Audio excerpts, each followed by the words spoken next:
What is going on, everyone? We are here for week 9 of the Ferrari GT Challenge. This week we are at Oulton Park International. Pretty hardcore circuit to race at, to be completely honest with you. So very tight, narrow, quite bumpy as well. Definitely with the challenge set, the car does tend to favour a little bit more oversteer through the longer radius corners as well. So there is quite a challenge here, but looking forward to bringing it to you guys this week. Also, thank you for everybody that keeps subscribing, liking videos, watching them each week. Your support really means a lot to us at BMM, so thank you for that, guys. So without further ado, let's kick into week 9 in the Ferrari at Oulton Park.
Alright guys, so now we're going to break down the lap. So as you come down into turn 1, you'll be 5th gear, and you're looking for the start of the Jordan's Bike banner on the left-hand side of the track. So I try and position my car as close to the edge of the road as possible. Now, it does get a little bit confusing here because there is a newly sort of laid part of bitumen, sort of about a metre off the white line. So it does tend to look like you sort of favour that because the darker rubber there, but actually you can run right up against the edge of the road. It is going to help massively. So Jordan's Bike's on the Armco barrier there. Start to head down towards the corner. So now you start to notice the white line starts to take quite a drastic turn at this point just up ahead here. So that is our turning point. So it's, in a weird way, they've kind of set the white line up to follow your turning point. So you'll see there's like that little extra bit of concrete behind the white line. The line tends to take a bit of a weird angle at this point, and that's where I turn the car in at the corner. Turn the car in, 3rd gear. Get the car to just nick the apex right near the end of the curb at this point here. So from this point here, you should be able to let the car track right out to the edge of the road. Use all the circuit. Use the back of the curb. And then run it down. Up to 4th gear. Now as you turn in here, I stay quite tight. So I'm staying on the right hand side. Now as I come down, I'm looking for, you'll see it just here. Now, the track does dip ever so slightly, and that is where we're braking. So you'll see it just here. And then as I get to that point here, nice big brake pressure. 4th gear through this part of the corner. So as I turn in once I get to the escape road. So you'll see I just start to get to the escape road, and I start to turn the car at the corner. Once I get the car to the corner, I want to make sure I clip the apex when I'm in line with the last cone. So right at this point here. So the cone is just sort of to my right hand side slightly, but you can see what I'm saying. So I want to be in line with that last cone to then be able to wrap the car through the corner. Still in 4th gear, use all the curb that you can. Car's going to track right out to the edge of the road. Start to carry the speed down this little back straight up to 5th gear. Now this one's pretty unique in the way that it is literally a lift with a tap of the brake to get the nose in. And I'm doing this at the start of this curb right here. So it is very deep in the corner. You can hold a lot of corner speed here. So just 5th gear. You can go back to 4th. I find that you're using a little bit too much limiter, and I just find the overrun in 5th is a little bit more comfortable to drive. But you find what works best for you as well. 4th or 5th do both work. For me personally, I like to run a little bit probably more mid-corner speed. So I do tend to like that higher gear with lower RPM, so I can sort of flow the car through the corner, where I feel like even in the 4th gear, the car kind of feels a little bit more arced up in the RPM, and it feels a little bit more like something could go wrong sort of thing. So lift, tap the brake to get the nose in. Once I get the nose in, I sort of turn in at the last cone, get the nose of the car in. You want to get as close to the curb as possible right near the end, clip it there, and then start to track yourself across. Now, I try and keep myself to the left as possible. Now, with the speed you're carrying, you are going to drift to the center of the track. So, to this point here is fine. I sort of use that crease in the road as sort of like a don't cross that point, because it's just a lot of work to go from the right back to the left to go back to the right. So, and I actually take quite a unique line here. So I don't like to run wide on the exit out of this little bowl. So I do tend to stay a little bit more sort of in the center here, I guess you could say. And it's a really unique braking marker. So I'll just go back a bit, because it's once the car straightens up off the bend. So I kind of use the end of the tyre wall as a pretty good marker as well. But it's like, as soon as you get that car straight, you want to be nice and hard on the brakes. You could probably push it a car length past the tyre wall if you're really feeling adventurous, but at the same time, you don't want to overrun your entry too much, because you're really going to struggle with the exit. So, brake at the tyre wall. You'll see here on the left-hand side, there's a little like yellow, green and white stripe sign. I use that as a turn-in reference. So, I turn in quite early at the corner. I aim for the UK sign. I clip the apex. I let the car run, I wouldn't say wide, but it run to sort of half track. Sort of, you can see in line with that crease in the middle of the road there. And then I want to make sure I clip that apex right at the end of the curb again, and sort of in line with the UK, Oulton Park UK. And I'm using the UK to sort of line the car up. Let the car run to the edge of the track. It is very easy to run wide here, so be super careful coming like right to the edge, and then run it down through here.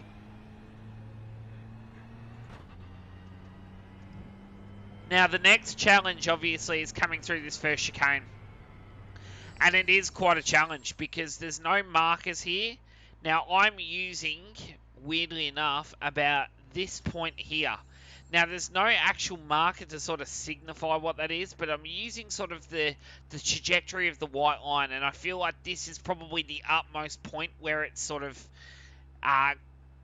closest to me on the track, if that makes sense. So from this point here, I then diagonal the car from the white line across, and I aim for the second tyre barrier. So then I can use a lot of curb here over the first one. Back to second gear, and I clip the apex here, and I try and hold it tight through this point here. So then from this point here, I can get the car on the throttle. The car's going to push a little bit. It's going to use all the curb on the inside on the left. Let the car track to the right, and then run it up through the gears. Up to 5th gear, you're looking for the 100 metre board. So 200, 100. So right here is where we're braking. So nice big brake pressure. Back to second gear. Now, the turn in for this is pretty early, because you want to actually turn the car in and get it as close to the tyre barrier as possible. So I'm turning in about the third cone on the right-hand side. So once I get to that point there, I start to turn the car at the corner. Now, I get as close as possible, and then I sort of diagonal the car. Now, I don't diagonal to the point where I'm lining up with the green and white stripe bit on the sign. I sort of am about a meter to a meter and a half off the apex, right? So I'm looking at this sort of point, and you can use the second red tyre bundle thing floating off in the distance. That's a pretty good marker. I think it's a wheelie bin, actually. Sorry, guys.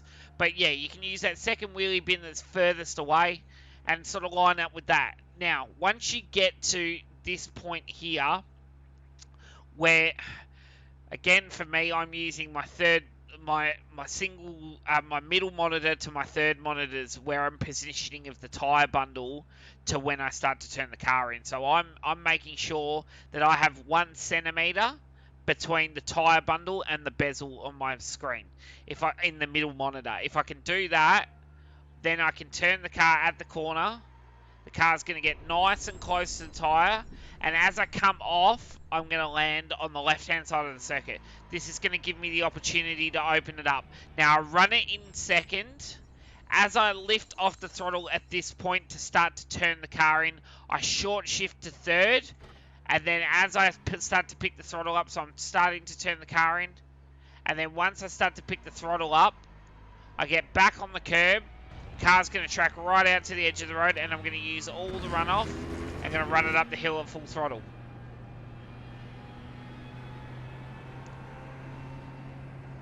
So flat over the top here, let the car track out to the right hand side to set yourself up. Then you head back to the left and you get ready to brake. Now, I'm using on the right hand side of the track, I am using this right here. So I am using the green and white striped at the end of the tyre bundle on the right. From this point here, you'll see it's a very short brake marker, but you want to flow the car through here quite a lot. Now, your 5th gear, I find that if you go back to 3rd and then back to 4th, it seems to work a bit better. I tried 4th, I tried 3rd. Now, 3rd's pretty uncomfortable. It's very high in the rev range. 4th tends to get quite a bit of understeer on entry, and then it seems to be quite sluggish off the corner. So what I was doing was I was banging it down to 3rd to get the car to rotate in. So I start to turn the corner once we get to this change of bitumen right in front of us. 3rd gear, get the car to turn in. Once I make it to this first apex, which is also in line with the green and white stripe sign on the tyre wall directly in front, I let the car track wide. Now, once I start to track wide and I get to this point here and I start to turn the car back at the corner, that is when I go back to 4th gear. Back to 4th, clip the apex right at the end of the curb. The car's going to push wide, and here's all the circuit, all the curb, run it off the edge and run it down to the final corner. 5th gear, up. I'm braking just after the corner board, so right at this point here. Nice big brake pressure. Back to 2nd gear.